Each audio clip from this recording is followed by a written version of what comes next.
was amazing. That's all. Wow. You know,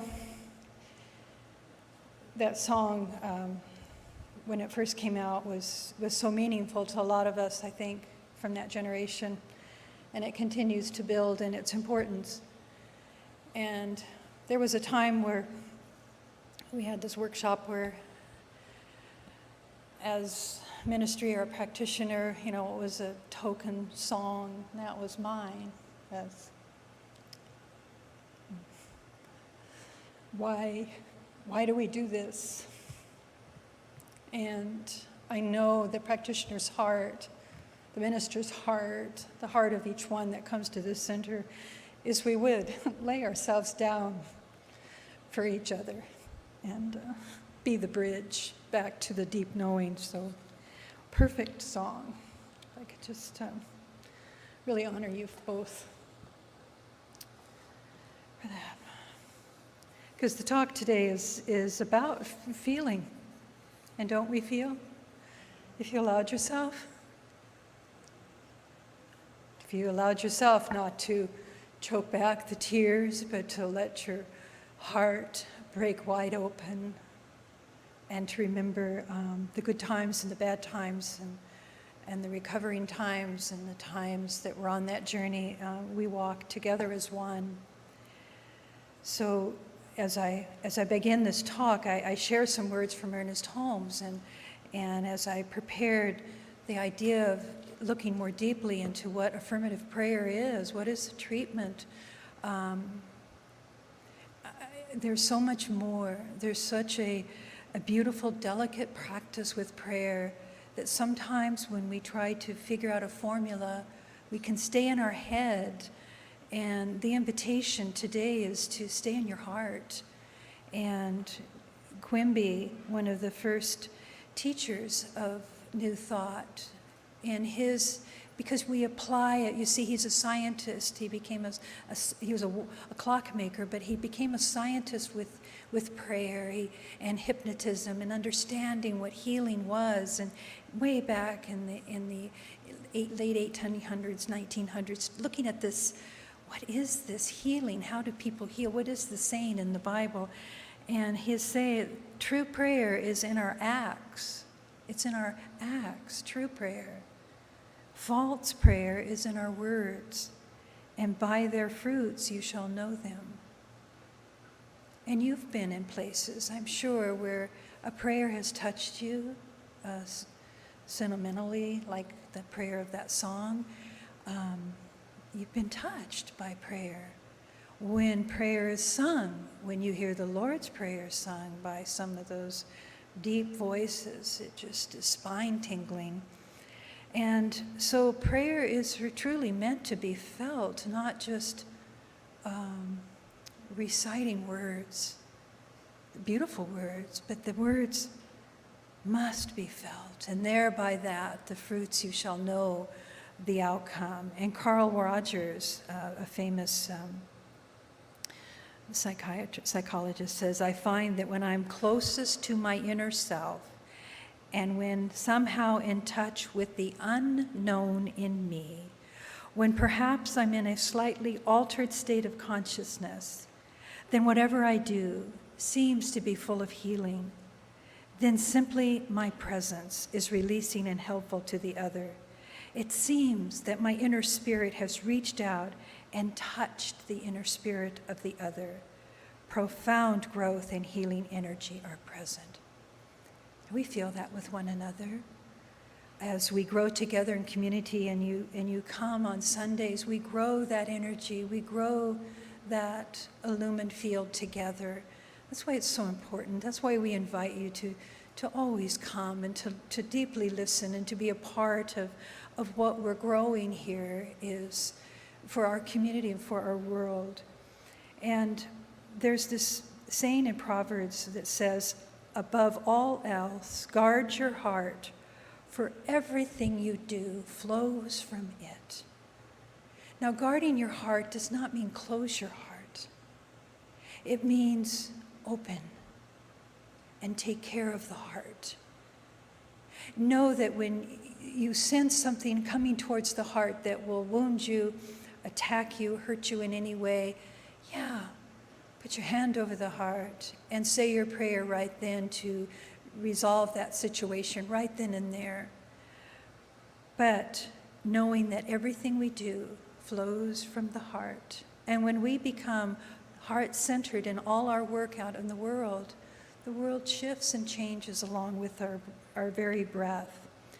So at the earlier service, I went into quite a lengthy explanation of some of the things that Ernest Holmes had to say about this. And don't you love it when I'm trying to find a bookmark, all I can find is prosperity. I'm looking around and I find $1, and then Charlie's sitting over there and the money keeps spilling out of his pockets. So if you find money laying around, it's, give it to the book sale, but it's probably Charlie's. But anyway, I found this page just randomly marked in the Science of Mind textbook, and I share these words because he says, he's talking about when you think about a prayer, oftentimes the way we're invited into prayer is to take words, but to take them slowly enough that we can visualize with that. We can use all our senses and feelings, and so we create a picture in our mind of the perfection of what we are asking in our prayer for. And then when we get right down into the prayer, we're no longer asking.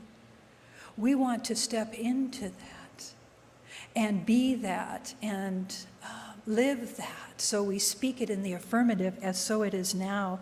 So he says these words, every action there is always an opposite and equal reaction.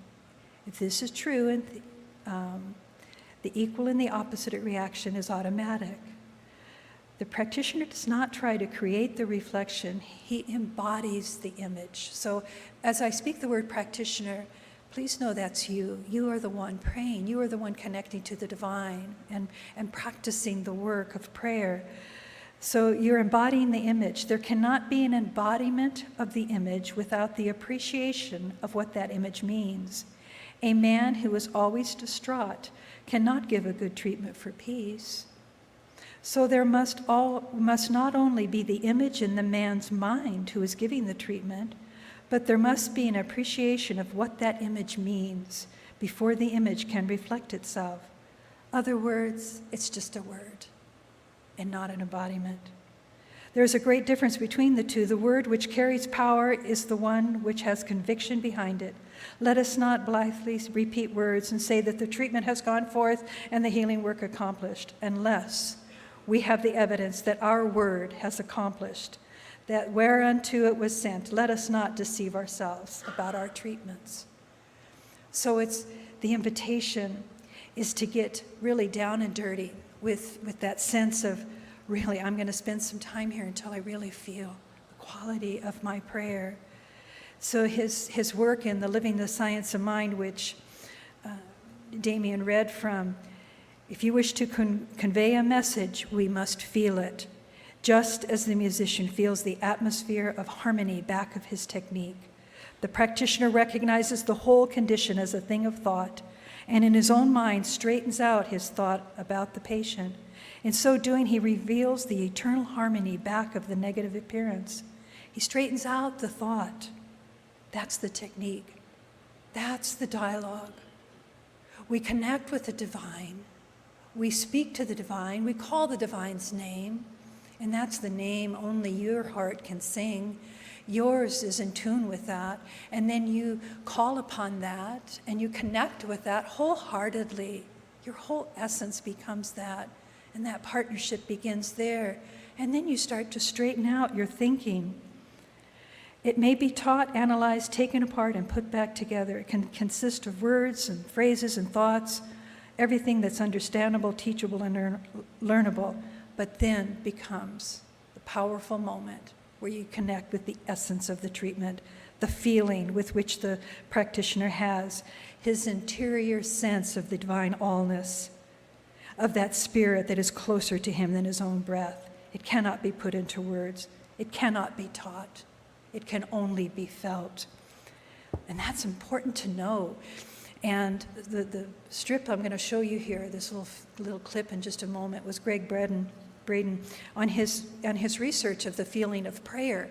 And part of his work, he's written wonderful books, but his testimony is the one where he stands solid in the prayer, and he sought in the highest temples, the highest monasteries, the trek to these monasteries, and he asked, he asked people, what is all this ritual, this, the banging of the gongs and the drumming and the chanting, what prayer is that? And they're going, well, that's not part of the prayer.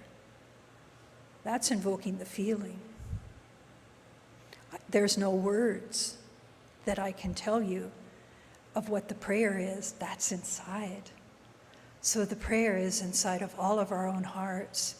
So we know that, and we can trust that level of absolute knowing, because as the proverb said, your heart, everything flows. Everything you do flows from the heart.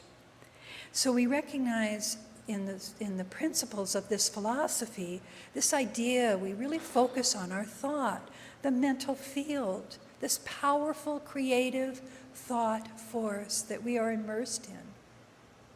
And then we take those thoughts, all of these centers here that we have, and we download those in. And then it mixes up with the centers down below that create the emotions, the reactions that we've had from an experience. So there's an experience pure in itself, and we got maybe banged around by it, right? So we develop a belief, and an emotion attaches to it. We bury it somewhere in our body. And then it reveals itself later on in Reverend Mary's class of the mystics. As we go down into the subconscious, what's in there? What's in there? What's in your subconscious? And it's hidden. And it reveals itself through practice and spiritual practice and sitting with your heart and breathing and allowing it just to come forth unguarded and to reveal itself and to know that you have the courage to shift and change in the moment. So we look at this idea of these higher centers of thought and imagery, dreams, potentiality, this field. And then we've got this other field of emotion, and we deal with this feeling that merges here in the heart. The heart receives all that we have ever done, translates it to us. And the two basic emotions that we deal with are love and fear. Everything kind of comes into that realm. And then it's translated into the feelings of the heart. And that's where the specialized center of the heart, where everything, when the emotion and the heart connect, emotion and thought into the heart, we have the feeling. And that's where the science has shown, those specialized cells that many of you have been studying with the Dispenza class. And it's in heart math, and it's in Quimby's work, and it's in down the line, all the way back to the Vedic texts. I'm seeing it there. The invitation to look deeply at the altar of the heart and to see what is there in your altar. These specialized cells have sensory neurites that create a little brain in your heart. And believe it or not, they think and they communicate. That's when you lead with your heart and you think with your heart and you get out of the egoic brain that can sometimes filter too much and guard you too much and restrict you too much, where the heart is begging almost to let yourself go and be free. It's where forgiveness and compassion and empathy flow effortlessly from this heart space. It's all independent of the brain itself. So what am I talking about? It's that divine matrix of all possibility, all possibility. And in our prayers, no real outcome is stated, it's felt. There's a difference right there, that little piece.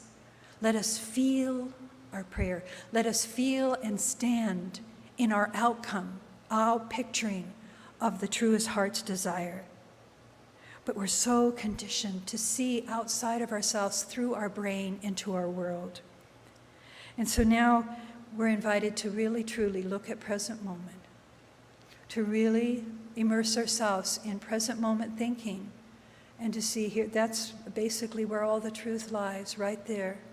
And we feel it. We drop into the heart space, and we feel it with our hearts, and we start to awaken to the healing chemistries of our body.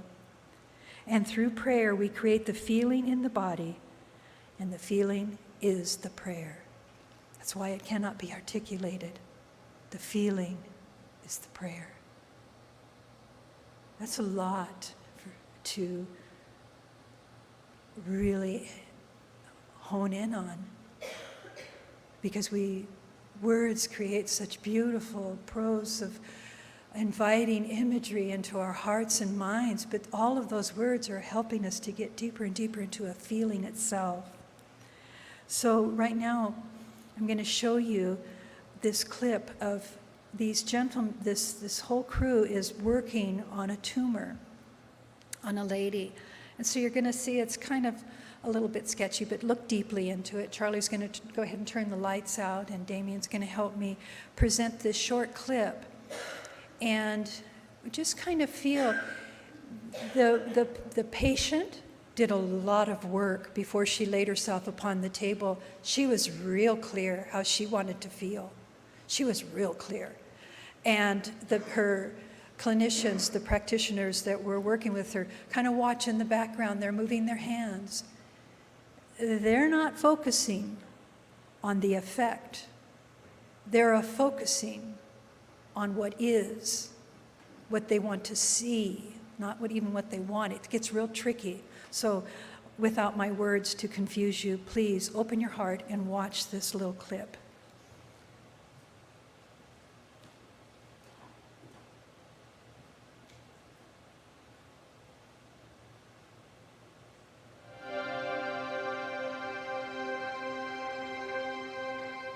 So any discussion regarding this feeling-based prayer, this lost mode of prayer, sometimes seems a little more than academic until we can actually apply it in our lives or see it applied in our lives. It's in the late 1990s that I had the opportunity to do precisely that. When I saw the footage documenting the healing of a life-threatening condition within the body of a living woman using precisely the kinds of techniques that we're speaking about right now. For me, it was this kind of information that took this lost modality of prayer out of the realm of academics and into something that's very real that we can apply in our lives.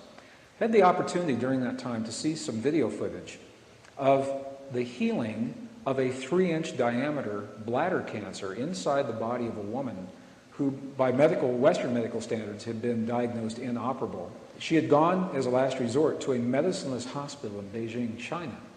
It was in this medicineless hospital where they began simply by addressing the life-affirming ways that she could change how she was living her life. They taught her life-affirming ways to breathe and life-affirming ways to nourish her body, gentle movements to stimulate the energy centers in her body.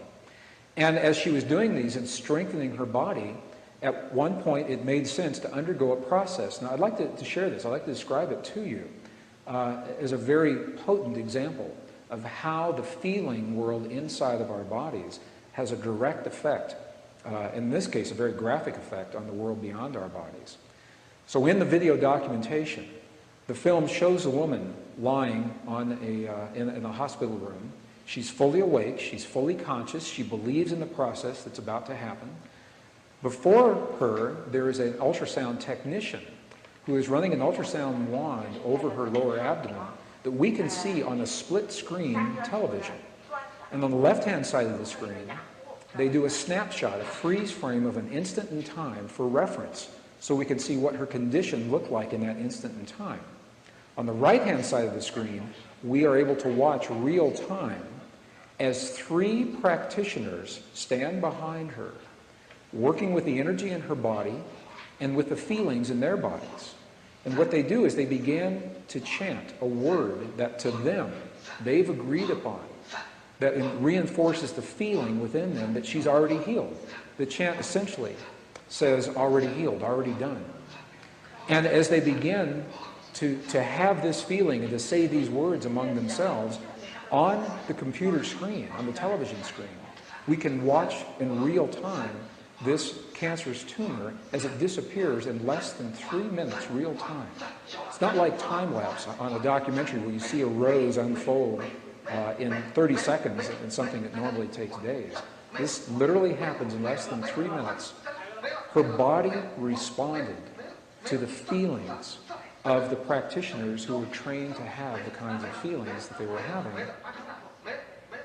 And all they were feeling was the feeling of what it feels like to be in the presence of a woman who is already healed, fully enabled, fully capacitated. They were not seeing her as a woman who was sick, and they weren't saying, bad cancer, you've got to go away. It's a very, very different way of thinking about things, and it's a very graphic example of precisely how this principle works. I had the opportunity to speak to the gentleman, Luke Chen, that actually created this film. And I asked him a question. I said, what if those 3 practitioners weren't there? I said, could this woman have done this? Could any of us do this on our own? And he smiled at me when I asked him the question. He said, Greg, in all probability, she probably could have done it alone. However, there's something about us humans in that we seem to feel more empowered and stronger when we're supported by others in the things that we believe in and in the things that we choose to accomplish.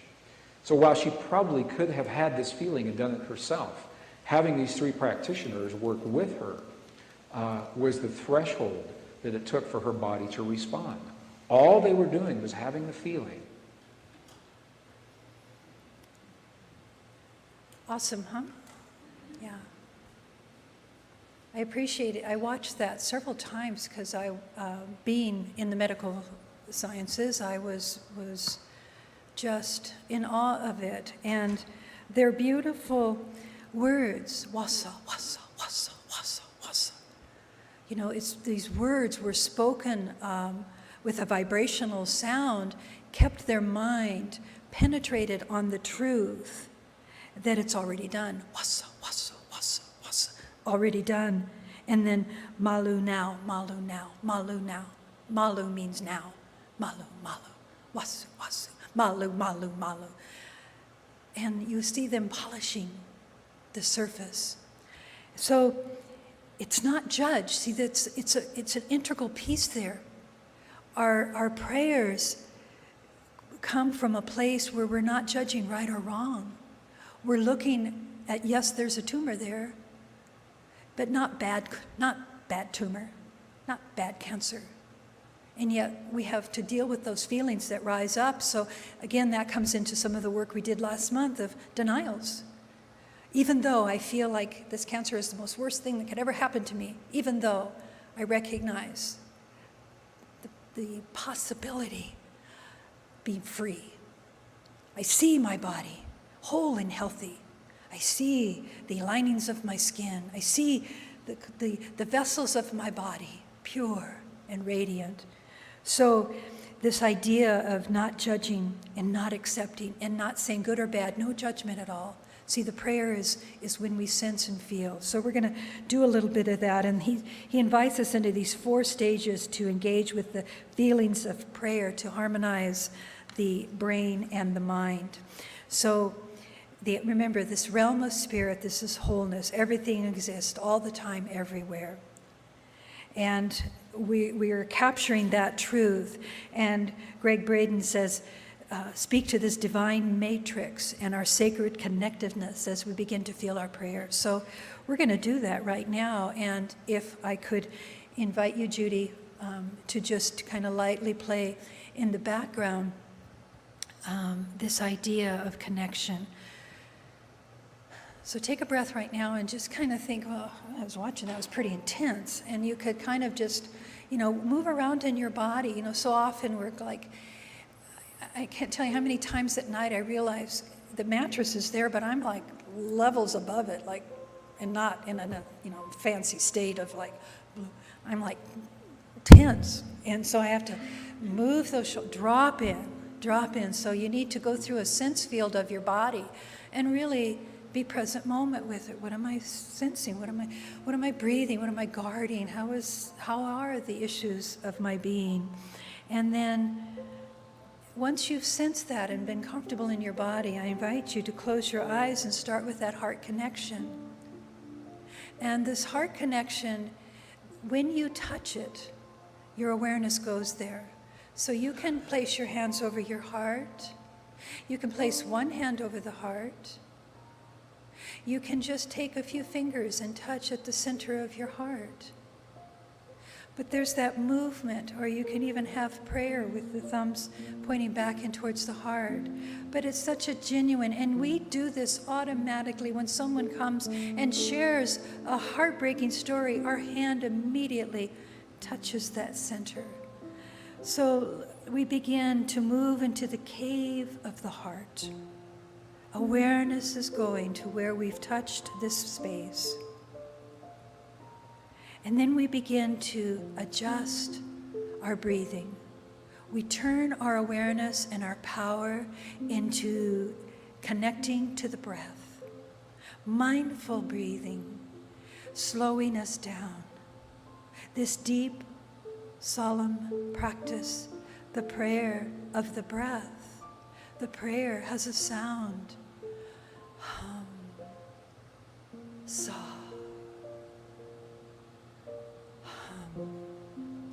So, we extend our inhalation and our exhalation, and it becomes slower.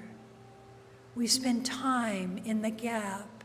We're entering the field of the divine, and we tread softly with our awareness. Hum, sa. So we breathe, and the heart is opening. Your heart is opening. You can feel it. You are safe. As you breathe, the reactiveness of our ways calm down. The aspect of the body, the vagal response, invokes a deeper breath, a slower heart rate, a quieter mind, clarity. You're with me. We're breathing slower. We're giving ourselves time. We're entering the field of prayer. We're moving in as one. God is all that there is. And as I slow myself down and entrain myself deep with the breath, as I flow, I feel the divine connection. I am centered in the absolute. And in this space now, I flood it. I flood it with the idea of caring, deep caring. Deep appreciation. What do I appreciate? What do I care about? What do I appreciate? Where am I thankful? Oh, my gratitude. So grateful for the bridges over troubled water, for the voices. I appreciate the voices that care about who we are and why we're here. I am feeling my way in to the prayer of my deepest heart. And then I feel compassion. Oh, I'm open. And I feel the compassion. I care. I appreciate, I am grateful, and the compassion to allow this feeling to spread out into my world, to be immersed in what I feel right here, right now. I keep relaxing and sensing and feeling and knowing I am God is and I am, and all that I declare in this field of potentiality, I am held in the vision of this truth. And I see it as already so. In this mystical, magical moment, there's a feeling in my body as if the feeling is the prayer and it's already done. I see it as already so. I see the miracles before me. Where I had pain, I am free. Where I was lonely, I am held. I feel myself being held. My prayer, I'm sensing it, what it would feel like after it's already so. I feel it's already happened, and I'm not judging this. I'm not outlining it. I'm seeing as it's so. Oh, can you all feel us? We're in that place. It's held in love. The emotion of fear has no room here. No, not here. We're safe, held in this realm. We are that. I am that. We are that. So grateful. We move back into gratitude, so grateful for the profound healing that is right here, right now, declaring and manifesting itself in its wholeness and its goodness. We are in harmony with this truth. So grateful, so grateful. I'm so grateful. I can release this moment, knowing that it walks in me as me for a space of time. It goes nowhere but into truth itself. Thank you, God. And together we say, and so it is. So remember this awareness. Make your future dreams, as Neville, another great new thought teacher, make your future dream as a present fact now. Keep assuming the feelings of your wish are fulfilled from a place that it's already happened. That's the quality of feeling your prayer. Thank you for joining everyone in that moment. God bless you.